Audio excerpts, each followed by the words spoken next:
So I understand your rationale saying that movie studios are concerned about losing money, which means that they do something that they think is going to be both socio-politically popular, and they're rebooting and remaking existing franchises because that seems to be an easier way to go. But surely the type of turnout that we've been seeing at the cinema, especially post-pandemic, right, which is going to have had a bit of an impact, but more so because movies don't seem that compelling. And if the director is lambasting me for being too much of a homophobe to go and watch a gay rom-com, that's definitely going to put me off, no matter my predilection around that sort of a movie. Surely studios are eventually going to have to create things that people want to actually watch, or else they're going to go broke. Like, is there not hope in the future that the market is going to reform these production studios into making things that we actually want to see? Yeah, there absolutely is. The thing you have to keep in mind is that like all of this stuff has like a 3-year lead time. So like you're watching movies now that are coming out in movie theaters. They were commissioned in like 2019 because it takes a long time to make a film. Obviously, like you've got to script it, you've got to cast people, you've got to direct the thing, you've got to shoot the thing. Then do all your post-production, then get it on its slate, then get it marketed. So, in a sense, what you're seeing in cinemas right now are ideas from like 3 years ago. And that's why we're still getting shit movies that do all this stuff. Because probably Hollywood has now recognized the mistakes that they made, or they're starting to recognize it. And so they're starting to make those changes to their productions. But that's not going to come out for a couple more years. It takes time. And this is why you often hear from people saying it's going to get worse before it gets better, because it probably will. Warner Brothers is a great example of that. They had been losing money for years on their DC movies and stuff. They brought in a guy called Walter Hamada, who was wanting to take it in the super woke direction, where you were going to do away with Superman, do away with Batman. They were going to get replaced by Supergirl and Batgirl. And it was going to be them and Wonder Woman. Like, it was going to be all female. I think they race swapped a couple of them as well. All of that woke stuff just distilled into one perfect triumvirate of nonsense. He's been fired. He's gone now. They brought in a guy called David Zaslav. He looked at all this stuff that was coming up, and he was like, fucking no, and cancelled a whole bunch of it. Cancelled Batgirl when it was made. It was ready to go. They spent $100 million on this thing. And he's like, no, it's so shit, it's not even going to get shown ever. It's going to go in a vault. Nobody can ever see it ever. Encase it in lead and drop it at the bottom of the Atlantic. Exactly, yeah. Like, burn it and salt the ground and stuff. But that's, that was that change of direction because they could no longer afford to indulge this nonsense because they were running out of money. They had to bring in a guy who was hard-nosed, a businessman who just hopefully had an eye for making good quality films. And it's happened to them. It's going to happen to other studios as well. It just takes time. That lead time thing is so interesting, and I didn't think about it at all. I also know how long it takes to make video games, and that there is maybe a concern. You're talking maybe 7 years, between 5 and 7 years to make a pretty good game. I wonder whether computer games are going to go that way as well. I would guess that the studios that make games are a little bit more in touch with what their core audience is after. But, there was a news story partway through last year saying that the new GTA was going to feature lower rates of violence, and it was going to restrict some of the things that you could do, which was going to be commensurate with more progressive understandings of social policy and blah, blah, blah. They are going to get much more immediate feedback from their fans saying, fuck no, than you can from a cinema, I think. Yeah, it's like, know your audience, guys. Come on, you don't play a GTA game to be politically correct. You know what I mean? It's like, they've spent 20 years allowing people to, like, shoot up entire streets worth of people, run folk over with cars, murder prostitutes, whatever. All the, like, whatever depraved stuff people can come up with, you could probably do it in those games. But that was just part of the anarchic fun of them. And so to try and suddenly develop a social conscience now, it's like, oof, no, that's not why that people ship play has sailed, GTA. Rockstar. Yeah, you you can't suddenly rebrand yourself as a responsible company, like, restricting all this stuff. But yeah, I think the reaction was pretty severe. And I think with gaming, I'm trying to think what I can equate it to. There was like the Battlefield games, first person shooters, and they tried to release one called Battlefield 5 a couple of years ago, set during World War II, but it had women fighting on the front lines with cybernetic arms and stuff. Asian men fighting in the European battlefield against Germans.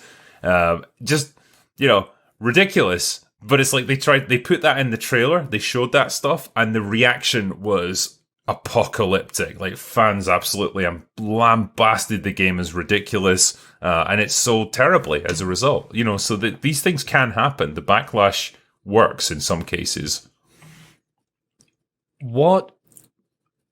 So going beyond the interjection of race and gender and sexuality, it does also seem like there's a kind of a negative, very pessimistic tenor to a lot of movies as well, that they don't seem to put across a lot of genuine hope. What do you think's going on there? Is that reflecting what our culture is like now? Is that impacting on culture? Is it just the fact that we're coming out of the back end of, I don't know, a period where people aren't feeling too happy?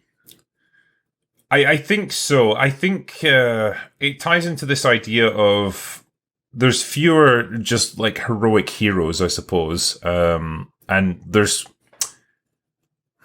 not the kind of patriotic movies that I think you used to get. If you look back to the 2000s, particularly, for rather obvious reasons, America was fighting the war on terror, and so there was a need and a desire for heroism, for pro-American movies, for just patriotism, and that doesn't really exist now. And I don't know if it reflects a kind of lack of confidence. I don't know if it reflects Hollywood's attitude to all things sort of American.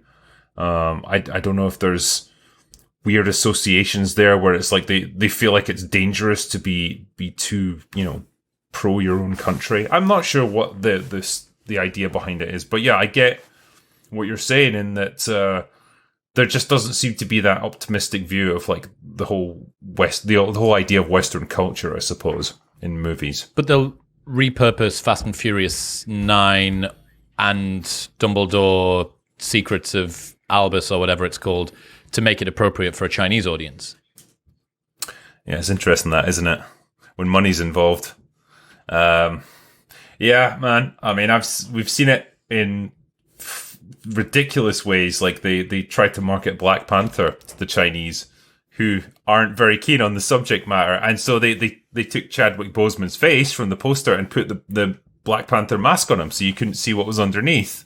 You're kidding. To make it they straight up did that. They erased him from his own movie to try and make it more acceptable to Chinese audiences. And I thought the days of kowtowing to China were done, because it seemed for a while basically all Disney movies were getting banned there. They just couldn't get a release. And so you kind of thought, well, okay, maybe they'll just think, fuck it. If the Chinese won't accept us anyway, there's no point trying to pander to them. Let's do something really crazy, like be pro-America. It's almost like we're an American company, and like our whole, like Walt Disney's entire outlook on life was like a fondness for all things Americana. He was a patriotic guy. He loved America. Be nice if they could live up to that, but no, they seem to have struck some kind of deal. I think now that Bob Iger is now back in charge, they seem to have smoothed things out with the Chinese government. And I've heard, I could be wrong, but these are the rumors that all the Marvel cast, all the Marvel actors are now being sent on little training programs to teach them what's acceptable to say about China, so that they don't say anything offensive. They don't mention Taiwan or anything like that. So no one does a John Cena again. Yeah, exactly. And it's just John at the front. You walk in and you've got Chris Hemsworth and you've got Robert Downey Jr. And then stood at the front in a teacher's outfit, you've just got John Cena. Don't end up like me. John Cena! And he comes in with his entrance music. That's what I'm about. That speech that he had to give, and fair play for him, to be able to speak Mandarin, but to have to basically grovel and plead forgiveness because he dared to suggest that Taiwan was a country. My God, it was one of the most humiliating things I think I've ever seen. And I just think, imagine if that had happened back in the 80s or 90s.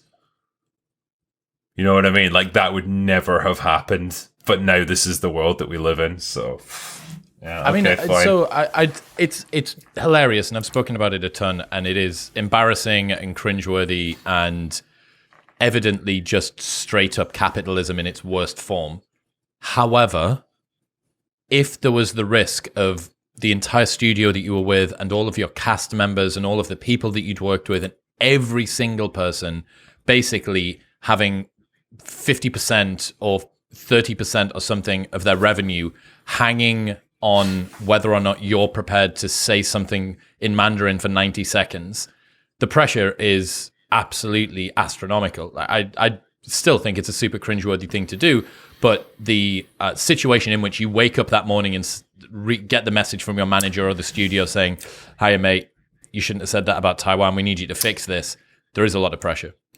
I think in that specific instance, because the movie was made with the idea that it was going to get released in China, and so like it would have been budgeted for that and so on. Okay, there's not much you can do. Like, if you've screwed up, you're going to have to try and fix it whatever way. But you have to ask yourself, if you're actually planning your movie in the first place, what's your better strategy here? Is it, we forgo any kind of American patriotism and we kind of like incorporate weird sort of pseudo-communist like messaging into our movie to make it acceptable to China, so we get like an extra 20% revenue? Or do we go super patriotic for America and for like pro-Western culture and get like an extra 30 or 40% because people actually love what we've done over here? I know which way I'd rather go. You know what I mean? Like, I know which would be my preference, but that's just me. What's happening, people? If you enjoyed that, then press here for the full, unedited episode. And don't forget to subscribe. Peace.